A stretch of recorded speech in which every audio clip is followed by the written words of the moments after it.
I am Udesh Ramesar, a devoted and dedicated member of the Days of Activism Peace in Maritzburg, and have been tasked with presenting a viewpoint on gender-based violence. I have headed my topic, Stop Blaming the Victim and Start Holding the Perpetrators Accountable. We talk about how many women have been raped last year, not about how many men raped women. It's a bad thing that happens to women, but when you look at the term violence against women, nobody is doing it to them. It happens to them. Men are not part of it, says Jackson Cates. Cates is an American teacher, speaker, and writer who is internationally renowned for his groundbreaking work on gender, race, and violence. It's important that in the light of what could be a spike in revenge killings in South Africa, we ought to be able to contextualize the error of omitting the fact that violence against women is committed by someone. We read that 100 and so young ladies are pregnant. Can we not remind each other that men did the impregnating? In the light of recent murders of cousins based in Mamelodi following a night out in October of 2025, speculation has been rife on the cause of the killings. Many believe there was a clash of expectations after alcohol was consumed that night. Many people on social media have decided who the women were, without really knowing anything about them. Yet it seems that there needs to be a reason why the man killed, not that it is actually innate in him, that he is just a murderer. From rape to murder, society seems to vindicate the men who continuously violate women. Do a search for statistics on teenage mothers in South Africa. How many women are sexually violated and how many pupils are impregnated by teachers? Then do a search for how many boys are teenage fathers, how many violated women, and how many teachers impregnated their pupils. Google brings you right back to the articles about how many females as opposed to how many men. So with respect, even Google is confused. The cousins could well have had a transactional engagement on that night, yet there is no explanation for their senseless shooting and killing. As South Africans, to violence against women and children is passive, while we acknowledge that it does exist. Let's admit that these crimes are being committed by people of a specific gender. If you cannot identify the problem, how can you solve it? There is a portion of our society that is sick, and there needs to be rectification in order for these crimes to stop.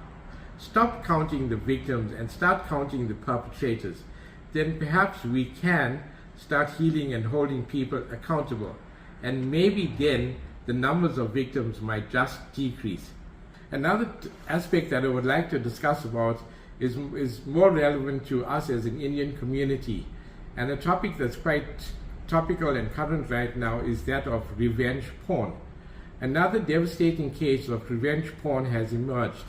Last week we read in the paper how a 38-year-old Indian mother attempted to take her own life after her former partner shared intimate videos of them with her teenage son, parents, and colleagues.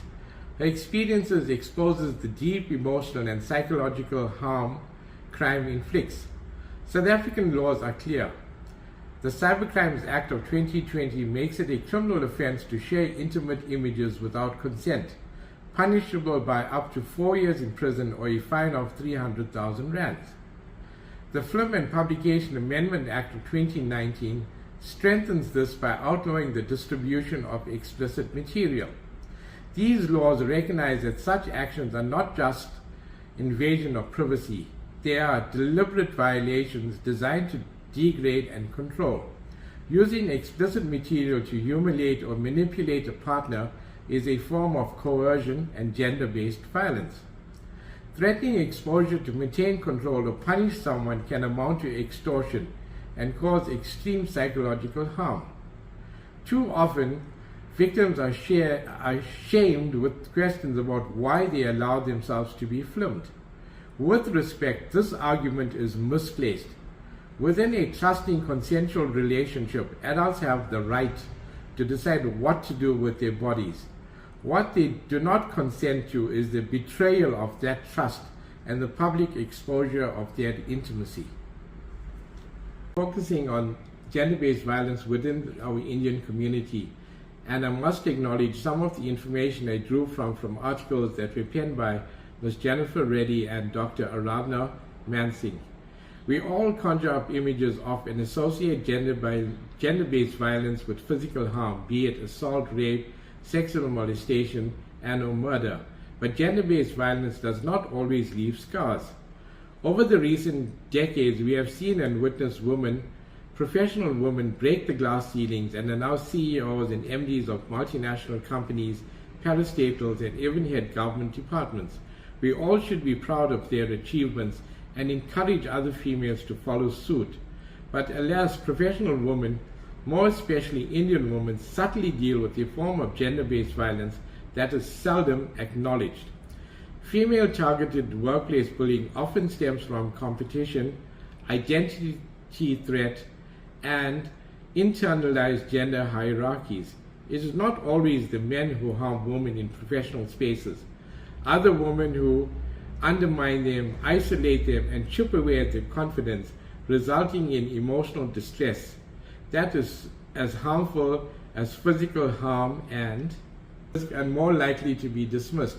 This situation becomes more complex when we remember that workplace is only one arena. Many professional women return home to households where traditional gender roles remain firmly intact. It becomes emotional neglect at home or resentment from a spouse who struggles to cope with her success. It becomes an identity struggle where the very act of a woman stepping into her power triggers backlash. Many women internalize the harm and say to themselves that discomfort is part of the journey. Abuse knows no boundaries in our society. In our community, we grow up with strong values of family, duty, and respect for elders. While these values can be positive when rooted in love, they can also be harmful when used to silence victims and protect abusers. Misusing cultural beliefs leads to cliches like, "What will the extended family say?" or "A good wife endures," which trap women in violent situations. To address gender-based violence, we must confront the belief and behaviors in our community that silence women's pains and excuse men's violence.